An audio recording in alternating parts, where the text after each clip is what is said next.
Selamat pagi Bapak Ibu. Kita memasuki Minggu Advent yang ketiga. Ditandai dengan kita akan menyalakan 3 buah lilin sebagai tanda bahwa tinggal 1 minggu lagi kita akan memasuki hari kelahiran Yesus Kristus.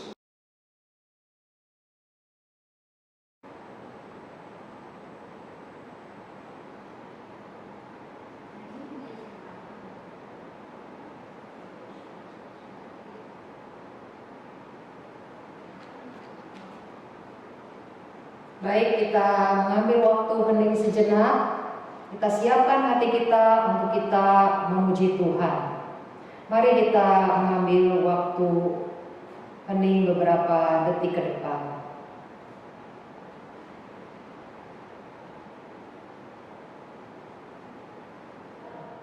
Kita akan menyanyikan satu pujian, "Oh datang Immanuel." Kita menantikan kedatangan Tuhan yang kedua kalinya.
Pertolongan kita adalah dalam nama Tuhan yang menjadikan langit dan bumi.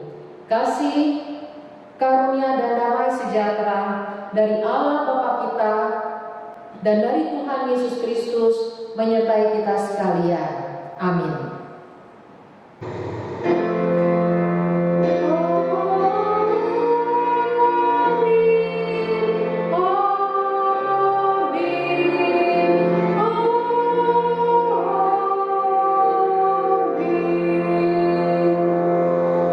Bapak Ibu sekalian, ayat pembuka terambil dari Mazmur pasal 126 ayat 2 dan 3. Pada waktu itu mulut kita penuh dengan tertawa dan lidah kita dengan sorak-sorai.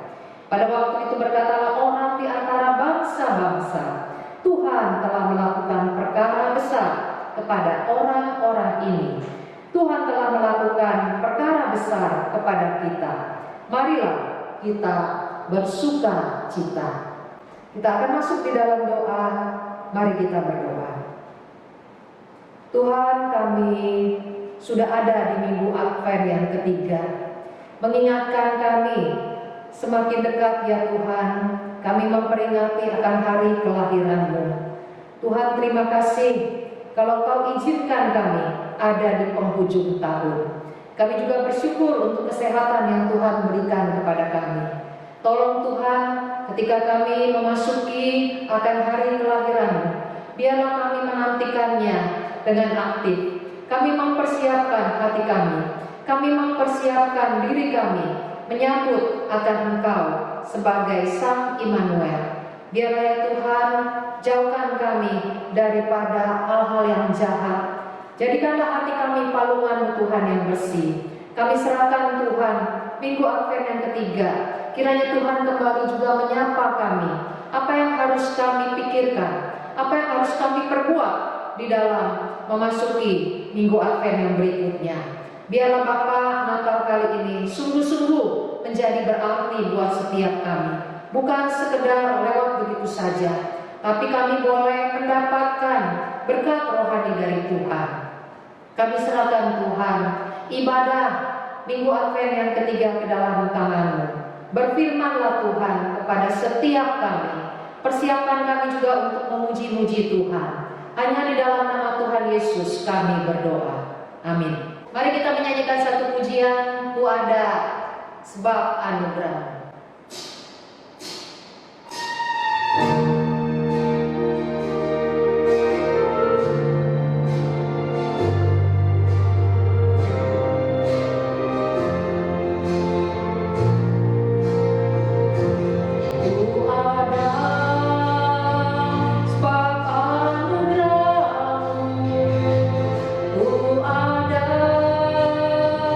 Karena kasih-Mu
Kita akan mendengarkan firman Tuhan yang hari ini akan disampaikan oleh penginjil Meke Sulu. Shalom, jumpa lagi kita di Minggu Advent yang ketiga. Minggu Advent yang ketiga. Puji syukur, kita sehat, kita tetap diberkati Tuhan. Mari sebelum kita mendengarkan firman kita berdoa. Bapa di surga, segala puji syukur kami panjatkan di hadapan-Mu Tuhan. Hari ini kami masih diberi kesempatan untuk belajar firman Tuhan. Masih diingatkan akan firman-Mu. Terima kasih Tuhan, minggu ketiga Advent di akhir tahun ini kami masih dilayakkan di hadapan Engkau. Pakai hamba-Mu Tuhan dan berkati jemaat-Mu. Di dalam nama Tuhan Yesus Kristus kami berdoa. Amin. Pembacaan kita hari ini saya ambil di dalam Injil Yohanes pasal 1 ayat 6 sampai ayat yang ke-8. Demikian firman Tuhan. Datanglah seorang yang diutus Allah namanya Yohanes. Ia datang sebagai saksi untuk memberi kesaksian tentang terang itu, supaya oleh dia semua orang menjadi percaya. Ia bukan terang itu, tetapi ia harus memberi kesaksian tentang terang itu. Demikian firman Tuhan. Berbahagia kita yang membaca, merenungkan firman Tuhan ini. Maranatha.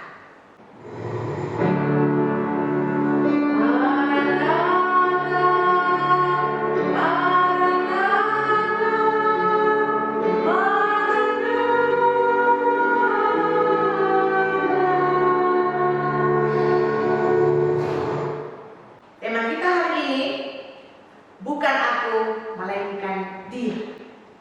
Bukan aku, melainkan Dia. Injil Yohanes memperkenalkan satu tokoh yang sangat terkenal, yaitu Yohanes Pembaptis.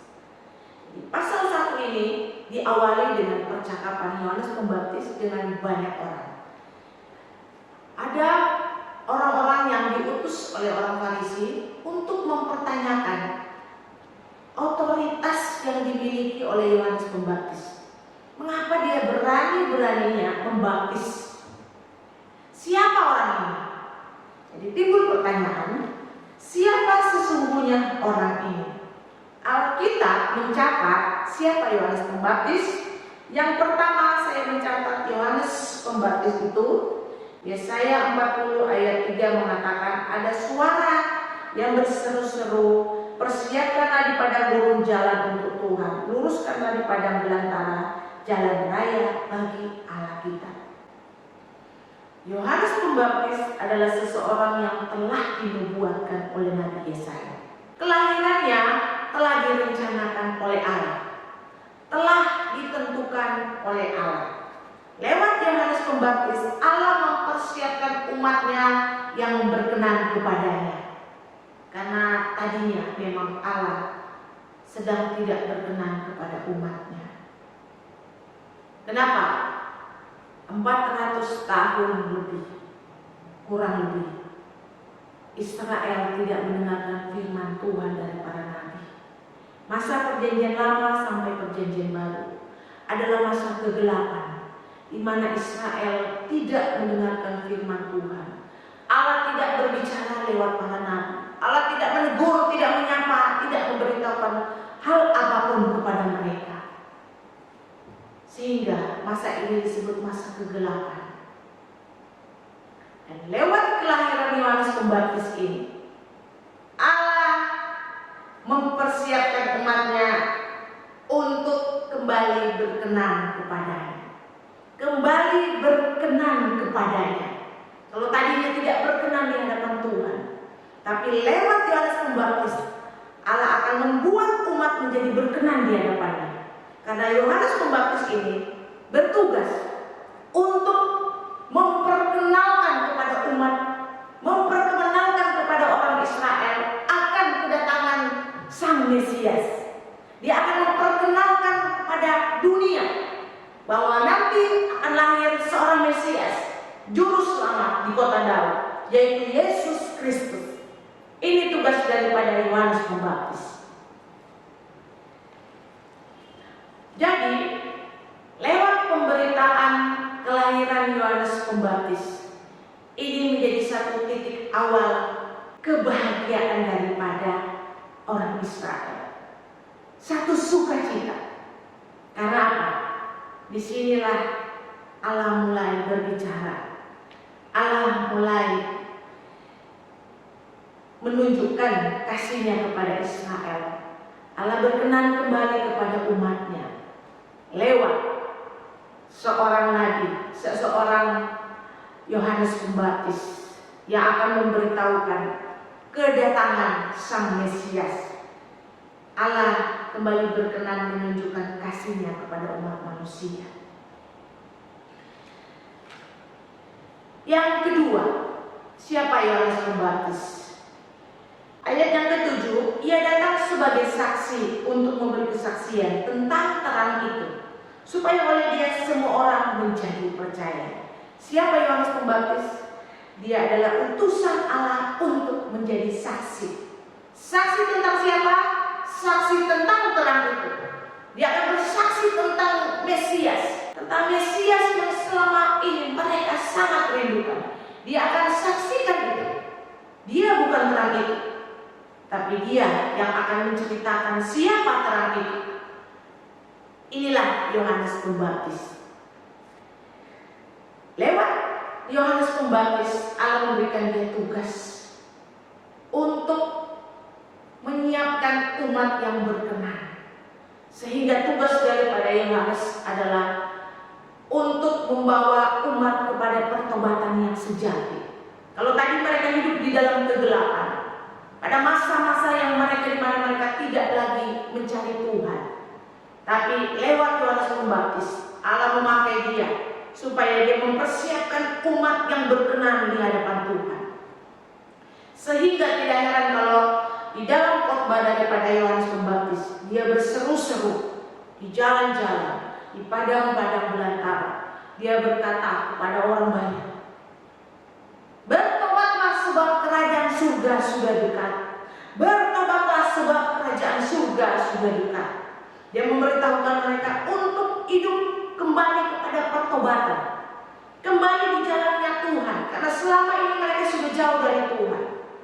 Lihatlah, Kristus Sang Mesias akan datang. Sambutlah dengan hati yang benar-benar murni, suci di hadapan Tuhan.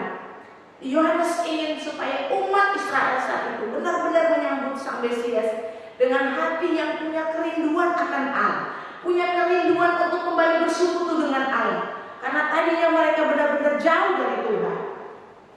Yohanes berseru-seru kepada mereka, bertobatlah, kembalilah kepada Tuhan, bahamilah hati kalian, carilah Tuhan. Selama ini kalian tidak mencari Tuhan, mendekatlah kepada Tuhan, karena memang Dia akan datang sebagai Mesias.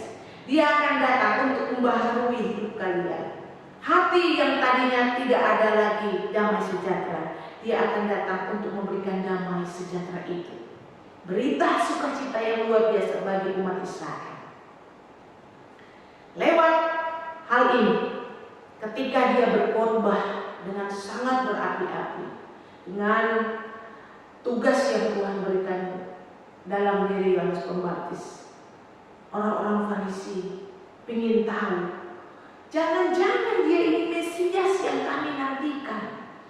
Mereka jadi penasaran karena mendengar khotbahnya yang luar biasa. Jangan-jangan dia ini Nabi Elia, atau yang memang dikatakan oleh nabi-nabi di dalam perjanjian lama bahwa akan datang Sang Mesias. Jangan-jangan ini yang kami nantikan. Tapi Yohanes menjawab apa? Alkitab mencatat, dia katakan, bukan aku bukan Mesias. Aku bukan Mesias. Sebenarnya ketika orang-orang menganggap dia adalah Mesias, bisa timbul satu kebanggaan bagi Yohanes. Karena dia dianggap Mesias. Tapi dia sadar betul siapa diri dia. Dia diutus Tuhan untuk menjadi saksi tentang terang itu, bukan untuk membanggakan dirinya. Dia diutus Tuhan untuk bersaksi tentang Kristus, bukan bersaksi tentang dirinya. Bukan aku yang dia tinggikan, tapi Dia yang selalu dia tinggikan. Dia, Yesus Kristus, yang selalu dia mau, yang dia rindu supaya umatnya benar-benar meninggikan Kristus, bukan dia. Sehingga dia katakan, bukan aku, melainkan Dia, Sang Kristus yang harus kalian tinggikan. Lewat pembacaan ini, pribadi Yohanes Pembaptis, teladan apa yang dapat kita dapatkan? Teladan apa yang kita dapatkan? Yohanes tahu jalan hidupnya. Hidupnya untuk kemuliaan Tuhan. Sehingga apapun kegiatan yang dia lakukan, semuanya untuk kemuliaan Tuhan. Yohanes tahu tujuan hidupnya untuk kemuliaan Tuhan. Sehingga apapun yang dia lakukan, semuanya kembali kepada Tuhan. Sebenarnya dia pengkhotbah yang hebat. Dia membaptis, dia membawa banyak jiwa-jiwa kepada Tuhan. Tapi dia menunjukkan kerendahan hati yang luar biasa. Dia katakan di depan orang banyak, bukan aku, tapi Dia yang harus kalian tinggikan. Kristus yang harus kalian bawa di dalam hidup kalian. Jangan mengingat aku, tapi Kristus. Satu teladan yang diberikan oleh Yohanes Pembaptis, dia tahu tujuan hidupnya untuk melayani Tuhan, untuk memberikan hidupnya sepenuhnya kepada Tuhan. Sehingga dalam hidupnya dia tidak ingin orang memuji dia, orang mengagungkan dia karena kehebatan pelayanannya. Dia ingin orang melihat kepada Sang Mesias, Juru Selamat yang akan datang memerdekakan mereka dari dosa. Dia ingin mereka mempersiapkan hati mereka menyambut Sang Mesias dengan hidup yang sungguh-sungguh, hidup yang berkenan di hadapan Tuhan. Bagaimana dengan kita? Apakah kita tahu tujuan hidup kita? Selama ini kita hidup, kemana arah tujuan hidup kita? Apakah selama ini kita begitu mengagungkan diri kita? Selalu kita katakan saya, dan saya. Orang ingin memenuhi kesenangan dirinya, tapi tidak lagi melihat untuk kemuliaan Tuhan. Sekarang ini betapa manusia, kata firman Tuhan, egoisnya yang dia tinggikan. Dirinya, aku dan aku yang dipermuliakan. Yohanes ingatkan kita, tujuan hidupnya adalah untuk kemuliaan nama Tuhan. Seharusnya tujuan hidup kita ini untuk memuliakan nama Tuhan. Apapun yang kita kerjakan, ingat, semuanya untuk kemuliaan nama Tuhan. Bukan supaya kita dipuji, bukan supaya kita diangkat, bukan supaya kita diagungkan. Terkadang kita di dalam pelayanan, kalau kita tersinggung, kita marah. Suara kita di dalam rapat tidak didengar, kita juga marah, tersinggung. Dan kita tinggalkan pelayanan. Betapa banyaknya manusia yang tersinggung dan tidak mau lagi pelayanan. Tapi Yohanes Pembaptis menunjukkan betapa dia tidak melihat ke akunya, tapi dia melihat kepada Kristus Sang Mesias. Bukan aku yang harus ditinggikan, tapi Kristuslah yang harus ditinggikan. Manusia lebih suka melihat dirinya, harga dirinya. Kalau tersinggung gak mau lagi pelayanan, kalau tersinggung gak mau lagi datang ke gereja. Tapi Tuhan ingatkan kita, tujuan hidup kita itu apa? Untuk kemuliaan nama Tuhan. Jadi kalau suara kita tidak didengar, di dalam rapat apapun yang terjadi, ingat, kalau namanya pekerjaan Tuhan, itu yang harus dinomorsatukan. abaikan. Pekerjaan Tuhan kita lalaikan. Sehingga untuk pelayanan pun kita sulit sekali. Sulit sekali mengambil waktu untuk pelayanan. Karena apa? Kita tidak melihat tujuan hidup kita. Tapi kalau kita tahu tujuan hidup kita untuk kemuliaan nama Tuhan, kita pasti akan memberikan seluruh hidup kita, waktu kita untuk pekerjaan Tuhan. Yohanes Pembaptis melakukan hal ini. Yang kedua, apa teladan daripada Yohanes Pembaptis? Ia memberi hidupnya menjadi saksi bagi Kristus. Hidupnya kita tidak tahu berapa lama, tapi sampai mati, sampai kepalanya dipenggal sama Raja Herodes, dia memberikan hidupnya untuk Kristus. Sehingga ada satu kalimat yang sangat terkenal, biar Kristus semakin besar, aku semakin kecil, kata Yohanes. Yohanes Pembaptis di dalam hidupnya benar-benar menjadi saksi bagi Kristus. Dia menceritakan siapa Kristus. Dia melakukan pelayanan. Dia memberikan hidupnya sepenuhnya untuk kemuliaan nama Tuhan. Yohanes Pembaptis memiliki relasi yang dekat dengan Allah, sehingga dia tahu apa yang harus dia lakukan. Karena dia memiliki relasi yang sangat dekat dengan Bapa di surga. Dia tahu apa yang harus dia lakukan selama dia ada di dunia. Kalau kita juga memiliki relasi yang dekat dengan Tuhan, kita akan tahu apa yang harus kita lakukan di dunia ini. Kita akan tahu apa yang Tuhan mau, apa yang Tuhan perintahkan, apa yang Tuhan inginkan dalam hidup kita.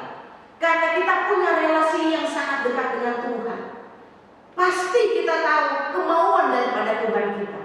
Yohanes lakukan ini. Dia tidak mencari kehormatan di luar sana.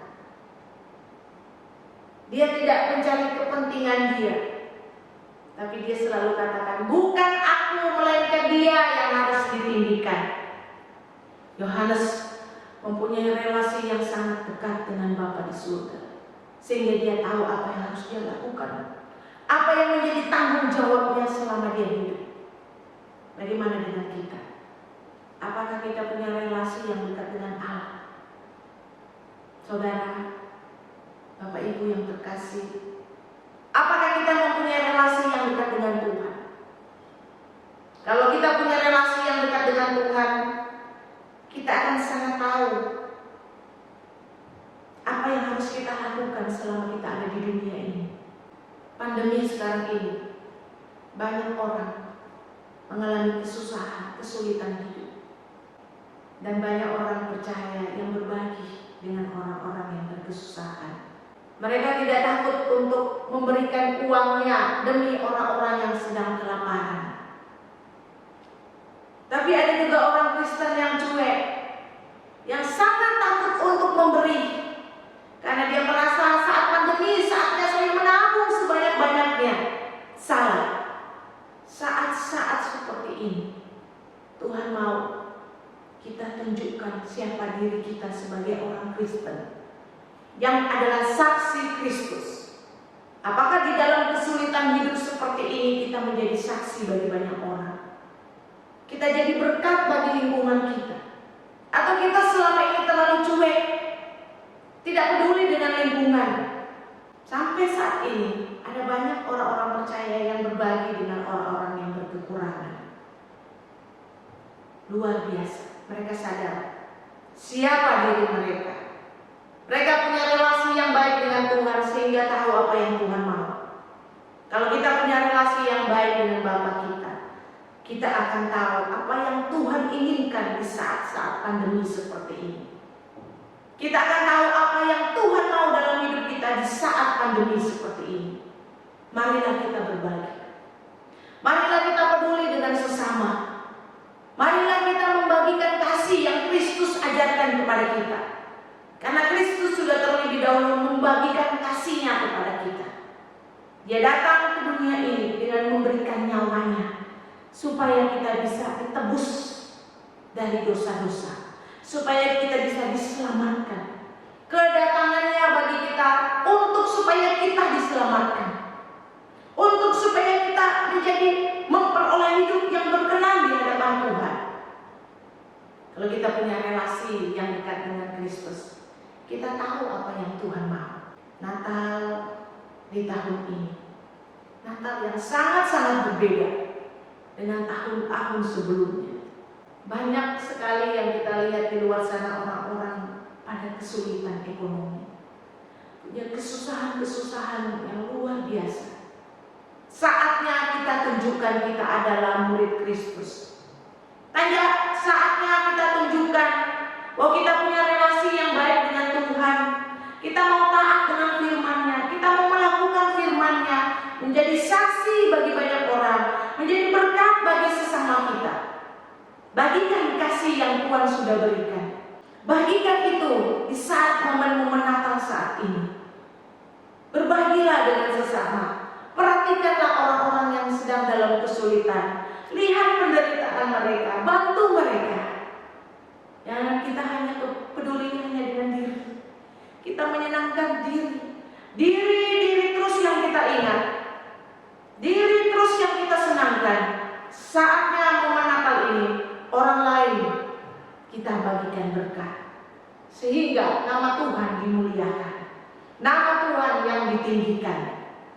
Tuhan mau kita seperti Dia, Allah yang penuh kasih, Allah yang sudah datang ke dunia untuk menyelamatkan kita.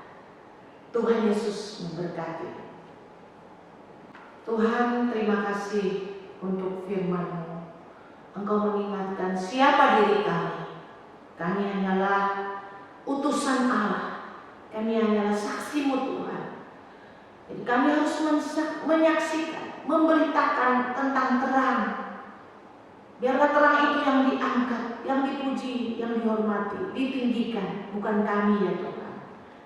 Tuhan, terima kasih Engkau ingatkan kami, supaya hidup kami memuliakan Engkau. Terima kasih Tuhan untuk firman. Di dalam nama Tuhan Yesus kami berdoa. Amin.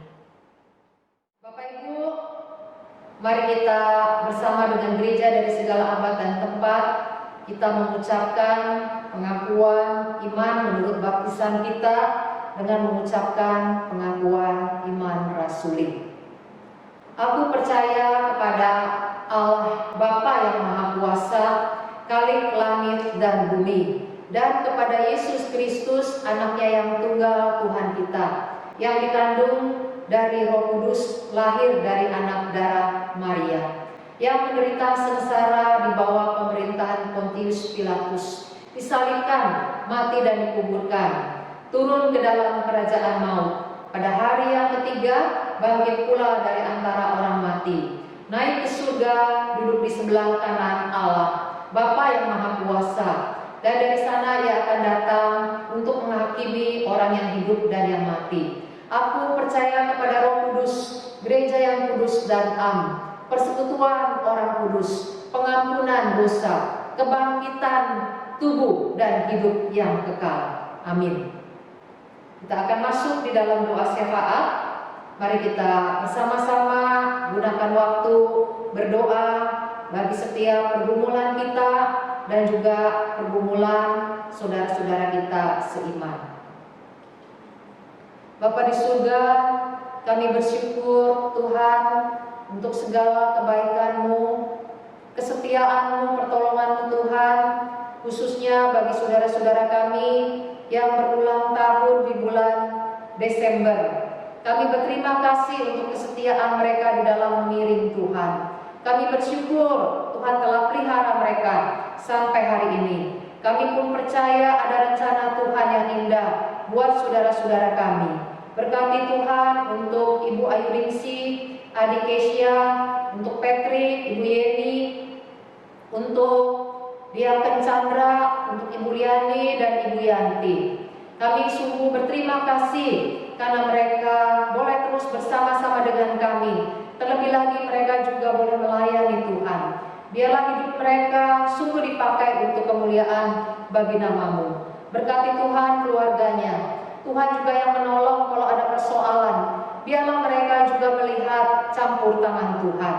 Tuhan, kami serahkan kembali ya Tuhan saudara-saudara kami. Biarlah rencana Tuhan yang Tuhan ingin kerjakan di muka bumi tergenapi lewat hidup mereka.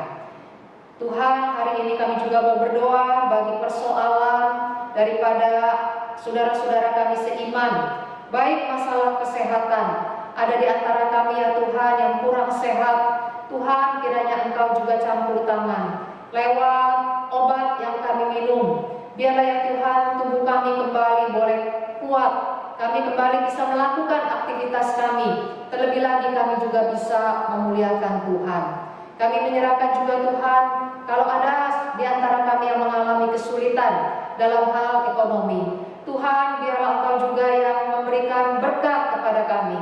Engkau juga yang memberikan kami hikmat. Biarlah kami Tuhan boleh mengandalkan Tuhan. Dan kami melihat Engkau sumber berkat tidak pernah meninggalkan kami. Engkau cukupkan segala kebutuhan kami. Kami juga menyerahkan untuk masalah keluarga, keharmonisan, relasi suami istri, antara mertua dengan menantu, anak dengan orang tua. Kami bawa semua ya Tuhan ke dalam tangan-Mu. Pasangan dengan pasangan apapun juga Tuhan, dengan pihak ketiga, kami tetap semuanya bawa di hadapan Tuhan.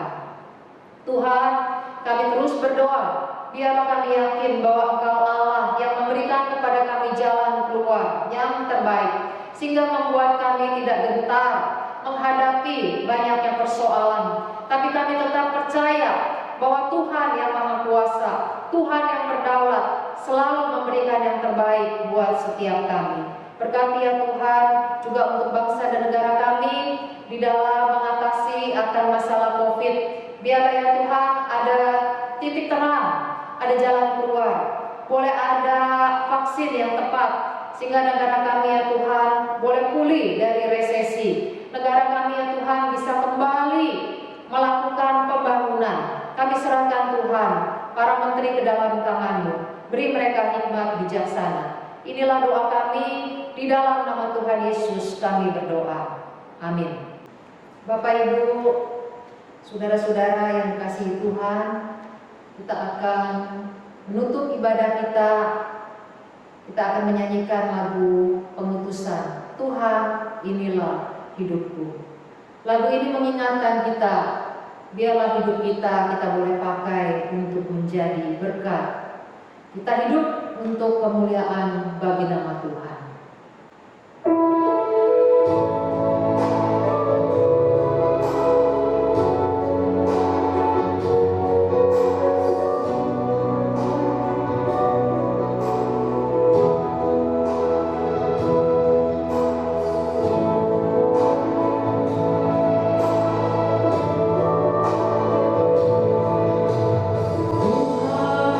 Inilah hidupku.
Kita akan menerima berkat Tuhan. Saya undang Bapak Ibu untuk berdiri. Mari kita mengarahkan hati dan pikiran kita kepada Tuhan dan menerima berkat-Nya.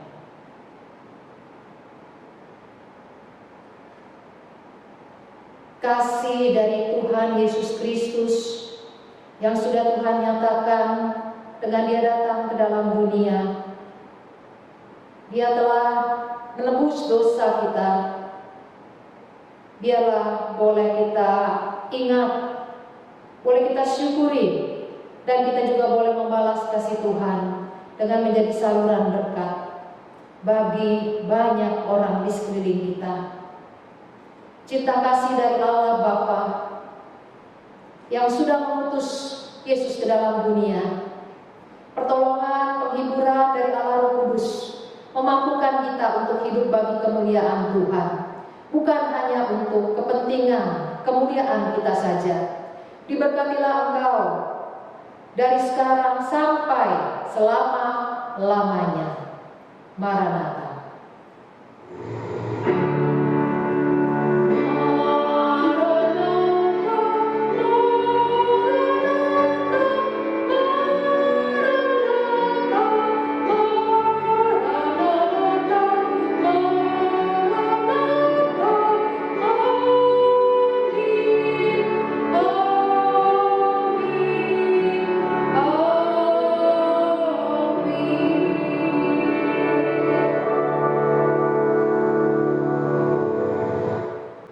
Bapak Ibu, ada beberapa warta. Yang pertama, kami atas nama majelis mengucapkan terima kasih buat jemaat yang setia, yang tetap ingin mendukung pekerjaan Tuhan. Mereka mentransfer persembahannya ke rekening gereja. Kami belum bisa memberikan laporan secara detail. Kami mengucapkan terima kasih buat persembahan yang sudah diberikan. Tuhan Yesus memberkati. Kita juga ada persembahan Natal. Mungkin tidak diberikan amplop, ya, tidak ada amplop Natal, tapi kita bisa tetap mengingat akan Natal dengan memberikan persembahan. Yang terakhir, pada tanggal 25 Desember kita tetap ada ibadah secara online. Untuk itu biarlah kita tetap memiliki sukacita Natal, semangat Natal, dan jangan lupa mempersiapkan hati kita untuk menjadi saluran berkat. Kita mengajak keluarga kita, teman-teman kita yang belum mengenal Tuhan untuk ikut di dalam ibadah Natal secara online. Tuhan Yesus memberkati.